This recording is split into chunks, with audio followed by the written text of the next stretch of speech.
Katika siku za zamani za Israel, taifa lilikuwa limekosa uaminifu kwa Mungu wao. Baada ya kuokolewa mara nyingi, bado waligeukia miungu ya kigeni na ibada zao za kipagani. Kwa sababu hiyo, Mungu akawaamuru waangukie chini ya nguvu za adui zao. Wakati huo, mfalme wa Kanaan aitwaye Yabin alikuwa na nguvu kubwa na askari wake waliongozwa na kamanda shupavu Sisera. Sisera hakutegemea askari pekee, alikuwa na magari ya kivita 900 ya chuma. Katika enzi hizo, magari ya vita ya chuma ilikuwa kama silaha za kisiasa ambazo hazipingiki. Waisraeli walikuwa masikini, hawakuwa na silaha za maana na walijikuta wakikandamizwa kwa muda mrefu. Miaka 20 kamili ya mateso, waliibiwa mazao yao, waliliwa na walilazimishwa kuishi kwa hofu kila siku. Lakini sauti za mateso zikapanda mbinguni. Wana wa Israeli wakamlilia Mungu na Mungu hakuwasahau. Katika wakati huo wa giza, Mungu akamchagua Debora. Mwanamke huyu hakuwa wa kawaida. Alijulikana kama nabii wa Bwana na pia hakimu wa Israeli. Watu walimwendea chini ya miti ya mtende uliosimama kati ya Rama na Betheli. Pale alihukumu mambo ya watu, akatoa maamuzi na akaongoza taifa kwa hekima. Mwanamke katika jamii ya kiume kupata heshima hiyo kubwa ni jambo la kipekee sana. Kwa kweli, katika Biblia, Debora ndiye mwanamke pekee aliongoza Israeli kama mwamuzi. Siku moja Mungu akampelekea ujumbe Debora, akamwita Baraka mwana wa Abinoamu kutoka Kadeshi. Akamwambia, Bwana Mungu wa Israeli amesema hivi, nenda ukusanye watu 10,000 kutoka kabila la Naftali na Zabuloni na upande mlima Tabori. Hapo nitamleta Sisera, kamanda wa jeshi la Yabin, pamoja na magari yake ya vita, na nitamkabidhi mikononi mwako.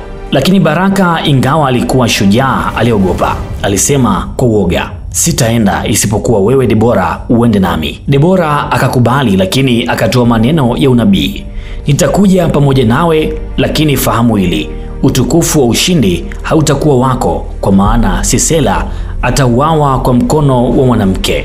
Na kweli matukio yakaanza kuonyesha nguvu ya Mungu. Wakati wa vita ilipoanza, Biblia inasema Mungu alileta tufani kubwa na mvua nyingi. Kitabu cha Waamuzi 5 mstari wa 20 hadi 21. Magari ya vita ya Sisera ya chuma yalikuwa kiburi cha jeshi la Kanaan, yakazama kwenye tope. Yale magari yaliyokuwa silaha ya ofu yakawa mzigo.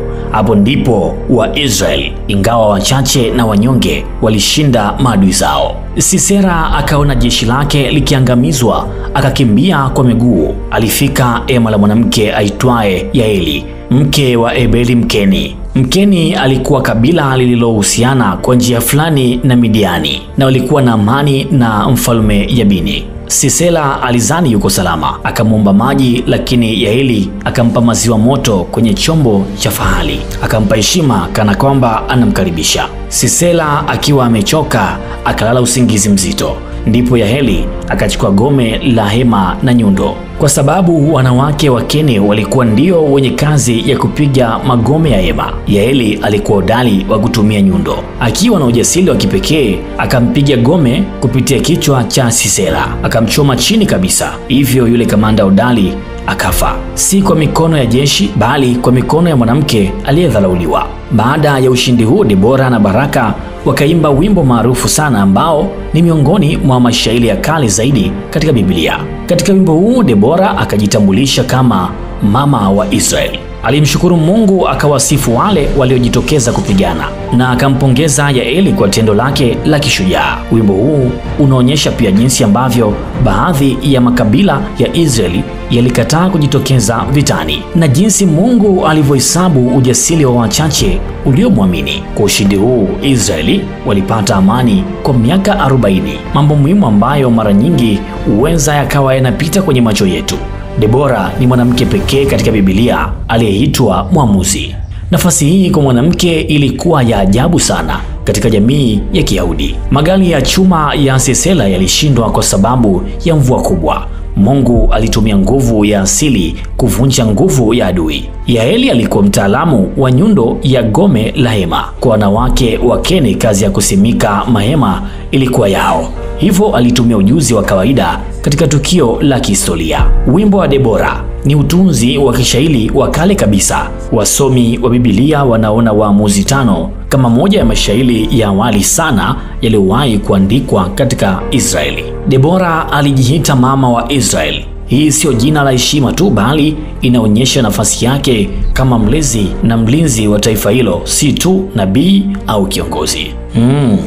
Leo kwenye maktaba nimekujuza kidogo tu juu ya historia hiyo. Naitwa Christian Ale.